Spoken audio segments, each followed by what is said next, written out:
Eu sou o Vicky, pelo menos por enquanto, que eu ainda estou me encontrando com o meu nome. Acho que é bem esse processo de ir entrando em contato consigo mesmo. Ainda estou tendo essa coragem de me permitir fazer isso.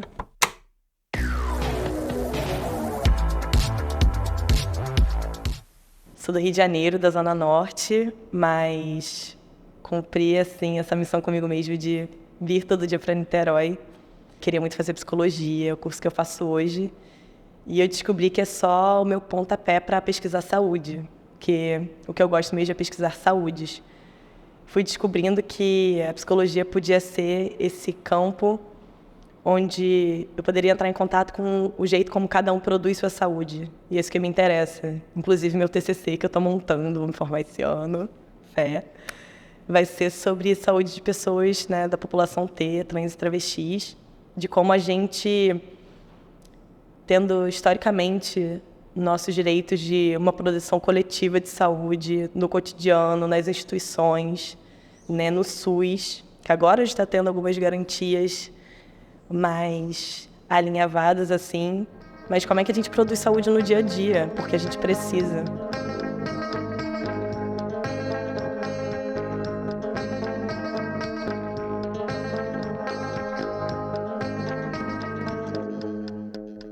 Cheguei na UF, eu não tinha perspectiva de universidade, na verdade.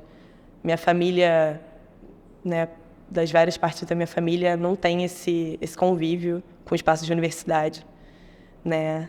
Sou de família de trabalhadores, então eu não fazia muita ideia do que ia acontecer. Eu dei a sorte de estar numa escola, que é um colégio de aplicação da UERJ, então eu já tive essa convivência com luta de movimento estudantil desde cedo, greve, tudo. Mas eu não tinha muita perspectiva sobre o que eu ia fazer, porque não tinha essas conversas em casa, não tinha muito esse background. E aí foi através de amigos mesmo que foram me incentivando e falando, cara, você tá falando umas paradas interessantes, você tá pensando umas paradas interessantes. E aí eu já tinha esse lado de, mas eu não preciso de um lugar para me dar um papel, um certificado, para minha fala ser válida. Mas, ao mesmo tempo, eu entendo hoje como é importante a gente ocupar todos esses espaços que são espaços prestigiados de produção de conhecimento e saber, né? Que, mal ou bem, a gente vai estar na rua produzindo isso todos os dias, a gente vai estar em todos os lugares produzindo isso, mas como é que é diferente a gente estar presente em outros espaços que são, né, verificados constantemente, onde se a gente não meter o pé na porta, a gente não vai entrar e nem ficar. Acho que foi isso também, esse processo todo de agora que eu tenho um corpo, agora que eu finalmente tenho um corpo, o que eu faço com ele? E de abraçar essa loucura, sabe? Foi esse processo de...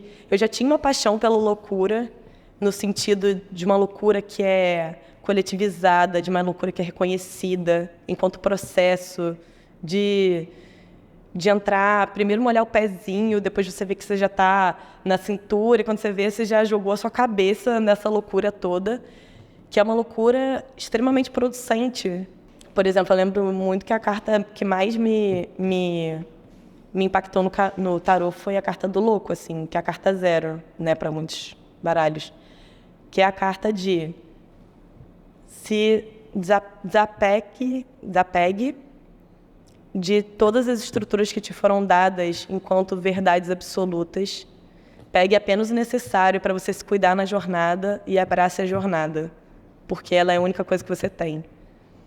E aí, eu abraçando finalmente essa carta, porque eu sentia que todos os momentos da minha vida em que eu me entregava a mim mesmo, sempre faltava alguma coisa, sempre faltava alguma página. E várias pessoas que me conheceram nesse período, né, início de UF, pré-UF, também me sinalizavam isso. Tanto é que eu cheguei e reencontrei um ex-companheiro meu, uns meses atrás, e aí eu me apresentei enquanto eu pela primeira vez para ele, assim, afirmando.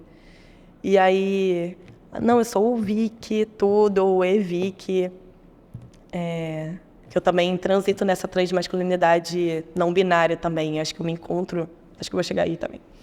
E aí ele, poxa, até que enfim, sabe? Até que enfim você tá falando de você. Tava todo mundo vendo que você tava se escondendo. Onde é que você tava esse tempo todo, sabe? E aí eu tava nas minhas maiores profundezas, me escondendo completamente de mim mesmo. E passando por uma série de processos estranhíssimos na adolescência, né? Quando meus peitos começaram a crescer, quando meu corpo começou a mudar. E aí eu fazia de tudo para esconder esse corpo. E eu fiz, né, terapia quando adolescente, tomei medicamentos fortíssimos que me apagavam, né, que me ajudaram a me manter nessa nuvem.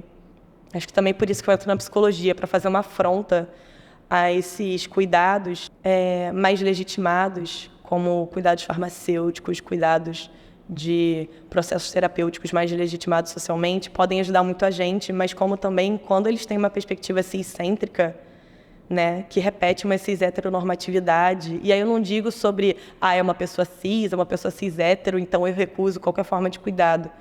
Mas dessas pessoas compreenderem que há uma formatação.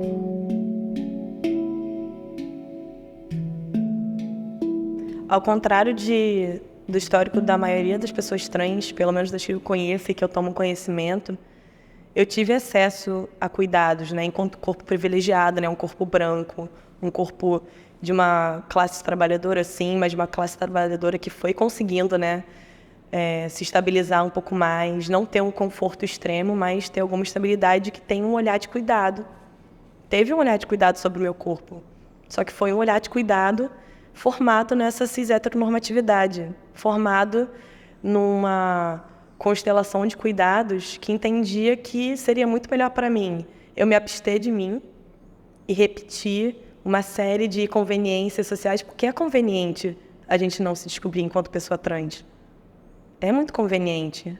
É muito mais conveniente a gente adoecer, abaixar a cabeça, trabalhar infeliz, se desencontrar, do que operar essa vida que é uma revolução por si só. Em 2015, nos Estados Unidos, uma pesquisa do Centro Nacional para a Igualdade de Transgêneros apontou que, das pessoas trans entrevistadas, 14% foram enviadas a um profissional de saúde depois que revelaram sua identidade de gênero à família, com a intenção de impedir a transição de gênero. 10% sofreram violência de algum membro da família. 8% foram expulsas de casa por conta da sua identidade de gênero. Além disso, 15% das pessoas entrevistadas estavam desempregadas e 1/3 disse estar vivendo na pobreza. Completa esse quadro a informação que 40% das pessoas que participaram desse estudo já haviam tentado suicídio. Eu acho que a gente também encontra muita reverberação de saúde entre nós mesmos, assim. E de como... Acho que atualmente, para mim, o que mais produz saúde é estar encontrando outros seres que tomam gosto por viver também e por resistir todos os dias, cada um com as suas especificidades, cada um com seus corpos, com seus problemas, com suas potências, mas que eu não tenho que ficar arrancando voz, sabe, das minhas entranhas para dizer oi. Que a pessoa já se abre para mim, já quer saber da minha história e eu não tenho que esconder nada. Porque, sinceramente, eu sinto que eu passei a vida calado. Eu passei a vida calado, sabe? Passei a vida processando uma voz internalizada, que eu ainda acho que é uma voz que, assim, sinceramente, eu ainda vou me encontrar cada vez mais com ela, agora que eu quero passar por um dos outros processos, agora que o meu corpo está tão livre, mas tão livre que ele está querendo a oportunidade de poder expressar qualquer coisa que me venha, sabe? Poxa, quero usar testosterona por um tempo, não necessariamente por um longo tempo, até onde eu quiser. Poxa, não quero fazer mastectomia, mas eu quero fazer redução de seios, porque não quero usar binder para sempre, sabe? E como é que é desafiador sair na rua todo dia, sabe? Sem um top, como eu tô hoje, sabe? Sem um top, sem binder e tudo. entendendo que, caramba, eu não estava conseguindo respirar, sabe? E eu quero respirar. E a sociedade vai ter que me engolir do jeito que eu tiver, sabe? E vai ter que me respeitar. Você não precisa me entender, você só precisa me respeitar. Se eu falei que é isso, é isso. Se eu falei que é aquilo, é aquilo. E se eu mudar no meio do processo, lide com isso, sabe?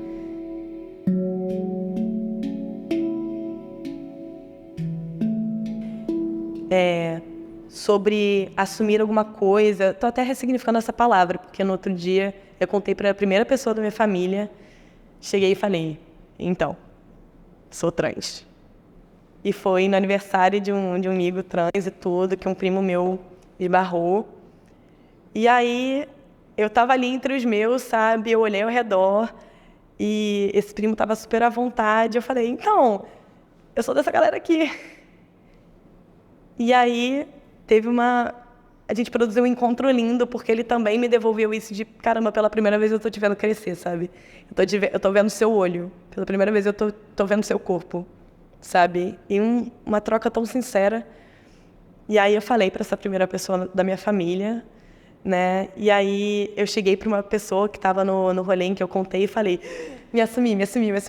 Para a primeira pessoa, assim, que me conhece desde que eu nasci. Caraca, me assumi. E a pessoa, não, você não se assumiu. Você apenas comunicou, você informou. O que é isso de assumir? Assumir você já tinha assumido há muito tempo. Você tinha assumido desde a primeira vez que você sentiu uma coisa diferente quando alguém te disse, faz isso aqui, e você falou. Não sei se eu quero fazer isso aqui. Não sei se meu corpo se sente mobilizado a fazer isso aqui.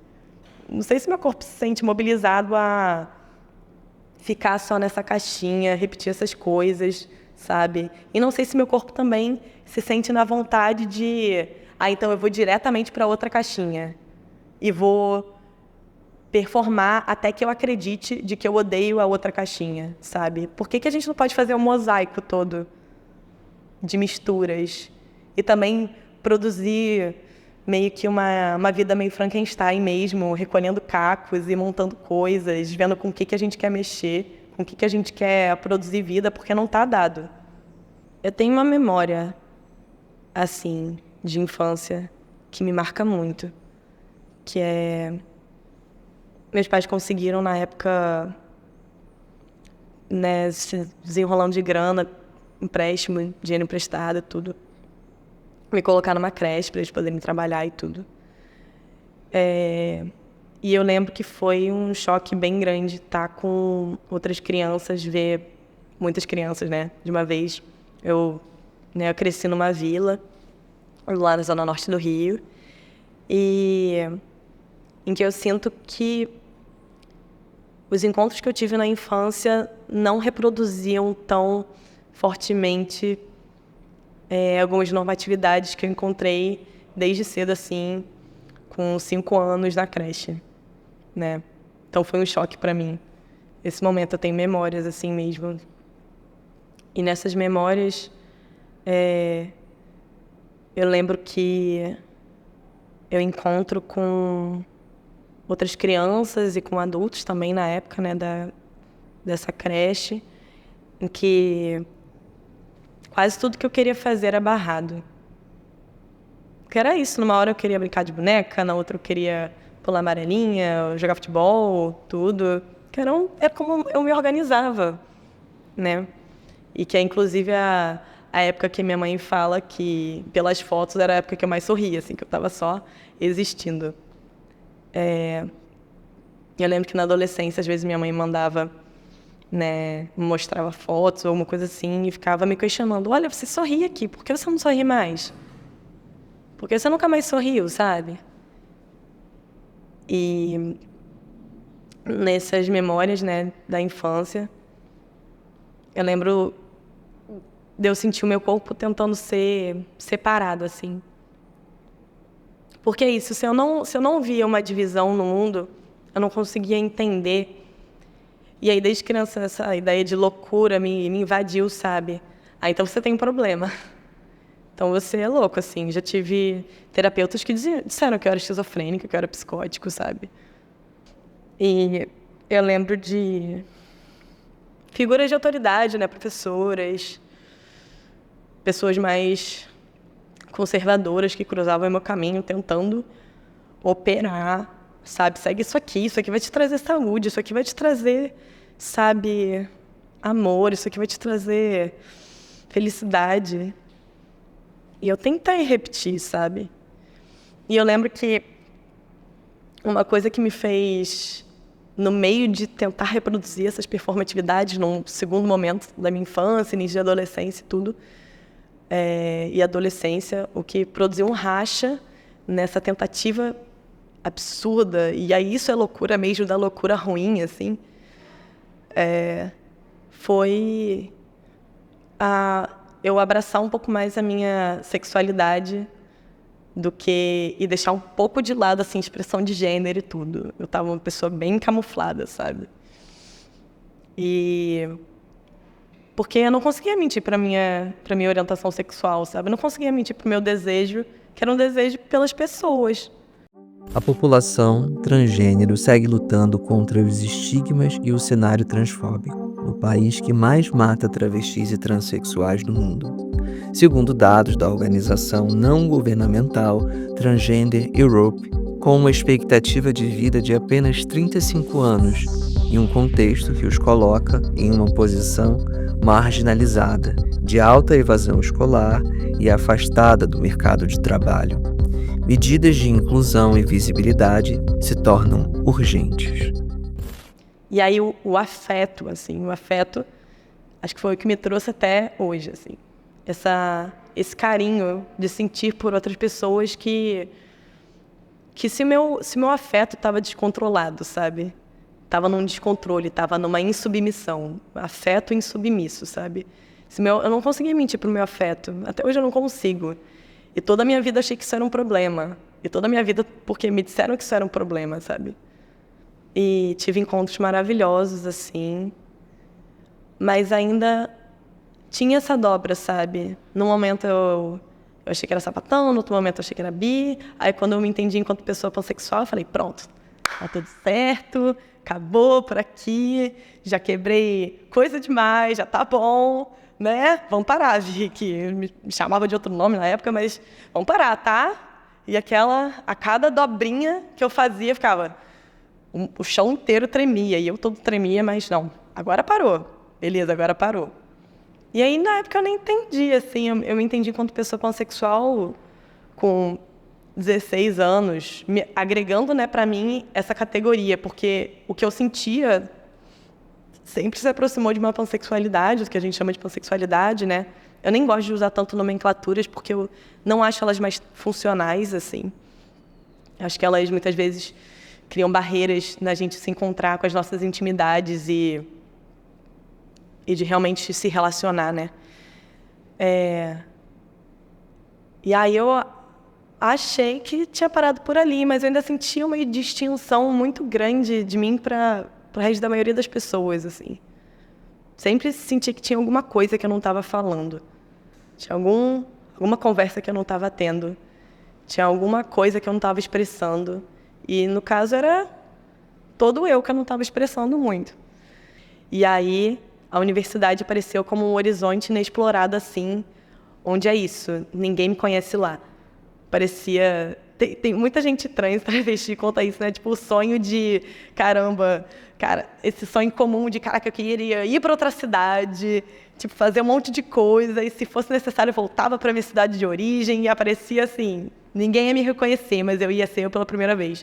Eu tinha muito esse sonho, eu nem sabia que era isso, sabe? E aí, quando você vai conversando com outras pessoas que tiveram trajetórias que você acaba tendo ressonância, assim, eu encontro sonhos muito parecidos, sabe? Eu fico, nossa, babado.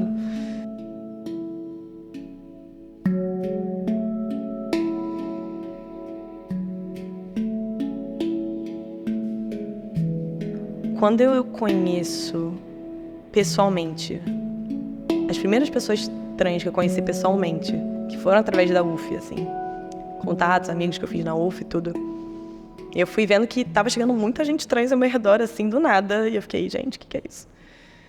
E eu começo a me interessar muito por estudar por que a psicologia não se ocupava de falar sobre corpos LGBTQI+, assim.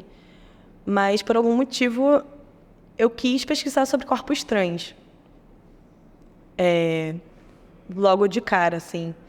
E eu tentei juntar um grupo de pessoas para fazer uns estudos específicos sobre pessoas trans e saúde dentro da psicologia, porque eu já entendia, por algumas pesquisas que eu tinha feito, algumas conversas que eu estava tendo, de que, na época, a psicologia ainda era requerido da psicologia, enquanto, né, o segmento desse protocolo biomédico, né, biopolítico, necropolítico, de que o corpo de uma pessoa não pertence a ela mesma, pertence primeiro à biomedicina. Assim, todos os dias quase vem alguém me perguntando, toda semana vem alguma pessoa trans ou travesti me perguntando se eu tenho alguém para indicar, alguma ONG, alguma coisa em questão de terapia, né, de psicoterapia. Eu falo, olha, eu tô sem terapeuta há um tempo já. Não consegui falar para nenhum dos meus terapeutas na minha vida que eu era trans. Porque a mínima fala que eu fazia sobre não corresponder a uma cis heteronormatividade já era recontornada, já era recolocada em uma outra caixinha.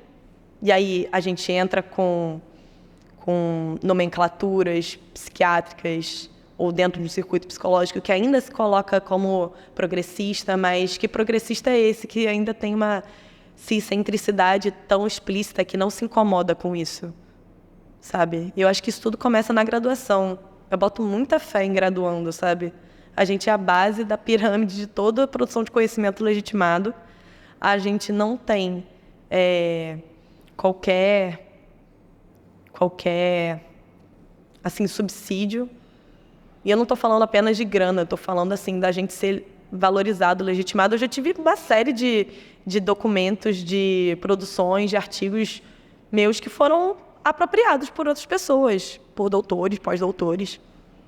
Isso acontece todo o tempo. Que é muito fácil, né? Você deixar um graduando fazer e depois falar, estamos falando sobre corpos trans, toma aqui esse documento, toma aqui esse artigo. E o nosso nome não aparecer lá, ou a gente é coautor, sendo que você produziu tudo sozinho. Atualmente eu estou em 2 grupos um é grupo mais de estudo e pesquisa, o outro é estudo, pesquisa e extensão, tudo junto, porque a gente entende que não dá para pesquisar sem estar na rua, não dá para fazer estudo sem estar tendo uma proposta de pesquisa enquanto aquela proposta também terapêutica e reparadora, historicamente, né, de que está tudo junto. E um desses grupos parte do princípio de como é se formar enquanto corpo clínico na psicologia. E nesse grupo de pesquisa e estudos, que se chama Corpos Sutis, um dos nomes que a gente se dá, tem uma diversidade grande assim, de pessoas, e no início, e às vezes, né, a gente ainda é lido como um grupo só de mulheres, e isso também é outro perrengue, mas a gente é lido como um grupo só de mulheres, às vezes, mas que tem uma série de particularidades, cada uma é um grupo com pessoas com diferentes identidades raciais, diferentes identidades de gênero, diferentes orientações sexuais explícitas. E a pesquisa só pôde ir para frente no momento que a gente retomou a nossa pele, assim. Retomou o que é a nossa vida. Então, foi o primeiro grupo em que eu me senti à vontade para me abrir e falar, olha, tem uma coisa aqui que está acontecendo que eu não aguento mais performar.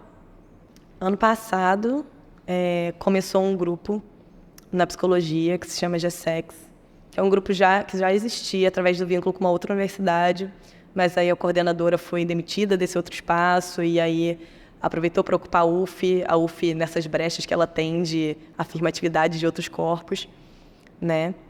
Enquanto pesquisadores, enquanto válidos, né? Produtores de conhecimento, produtores de resistência acadêmica. E nesse grupo, é o grupo de onde eu tiro a minha bolsa, que me sustenta. É o grupo onde eu posso, pela primeira vez, botar meu nome lá e dizer estou pesquisando saúde de pessoas trans e travestis. É o grupo que se eu mando que tem alguma movimentação, alguma mobilização, alguma transfobia institucional ou na rua, em qualquer espaço, que a gente atua em Niterói e São Gonçalo, esse grupo vai acolher. E aí eu fui com uma pessoa da GESEX também, para a gente fazer uma intervenção, que a gente imprimiu aquela determinação da UF de que qualquer pessoa, independente da sua orientação, independente da sua identidade de gênero, qualquer coisa, tem direito a usar o banheiro que se sente mais confortável para usar. porque o banheiro desse andar, lá no Valonguinho, estava determinado que esse banheiro é apenas para mulheres. Homens devem usar o banheiro do outro andar. E assim, e aí escrito embaixo, a secretaria. Então, uma secretaria da UF fez alguma distinção a partir de algum caso que aconteceu, de que alguma normatividade tinha que ser, alguma intervenção normativa tinha que acontecer. E a gente foi lá, riscou belamente o papel extremamente normativo, extremamente transfóbico e colou do lado, assim, olha aqui a outra UF que também existe. Olha aqui a outra UF que está afirmando. Porque aqui no Gragoatá, em alguns andares, acho que nem todos, a gente tem do lado do banheiro, né? Esse banheiro é para todos, esse banheiro é para todos. Só escolha conforme você se sentir mais confortável. Mas em outros espaços de outros cursos, isso não existe necessariamente, né? Então, tá com esses grupos de pesquisa, extensão nas ruas, e também com a redução de danos, que eu trabalho, né, no SUS, eu aposto muito no SUS, numa saúde mental, integrativa, pública, de qualidade para todos, sabe? Que tá na rua também. Então, esse estar na rua, olhar a rua com atenção, olhar as manifestações transfóbicas, LGBTI-fóbicas que acontecem, sabe? Poder ir tomando nota e organizando, puxando para perto as pessoas que se interessam minimamente sobre isso e também provocando as pessoas que não estão se incomodando, sabe? Porque eu comecei a morar aqui em Niterói e morando também aqui perto, eu pude olhar com mais, enquanto medida de saúde, também morar perto do lugar onde eu estudo e trabalho, poder olhar a rua com mais calma e ver todas as inscrições transfóbicas de que heterofobia é crime, que a gente sabe que está espalhado aqui, né, pelo Ingá, na Cantareira, sabe, São Domingos, todos esses espaços onde a gente circula, tem muita gente trans e travesti circulando, não é à toa que essas inscrições estão por aí, né, da gente encontrar depois de uma ação que algumas pessoas de movimentos sociais, outras pessoas independentes fizeram para uma primeira ação na Cantareira, que depois virou um movimento Todos pelas Travas, que a gente organizou, a partir de violências que se operaram em 2019, mas em todos os outros anos que esse espaço presenciou transfobia, LGBTI+, fobia, violências gravíssimas, e nada foi feito sobre isso numa grande escala, porque eu acho que transformar essa luta contra a transfobia cotidiana no movimento, entender que a gente tem que estar seguidamente ocupando os espaços públicos, principalmente, sabe, a rua, a instituição, ocupando com os nossos corpos e dizendo, isso não vai acontecer. E não apagando o que os agressores fizeram, mas botando do lado, assim, olha aqui a nossa versão. A gente não vai apagar de vocês imediatamente. A gente não vai pagar a inscrição agressora de vocês, mas a gente vai mostrar aqui para vocês como a gente também tem a nossa história, a gente tem amigos, a gente tem amores, a gente tem desejos, a gente tem desejo de viver, a gente tem desejo de ocupar e lutar pelos nossos direitos, para circular na rua, para vivenciar qualquer espaço do jeito que a gente quiser, como a gente estiver, com quem a gente estiver, do jeito que a gente estiver, e de lutar, sabe, pelos nossos, sabe?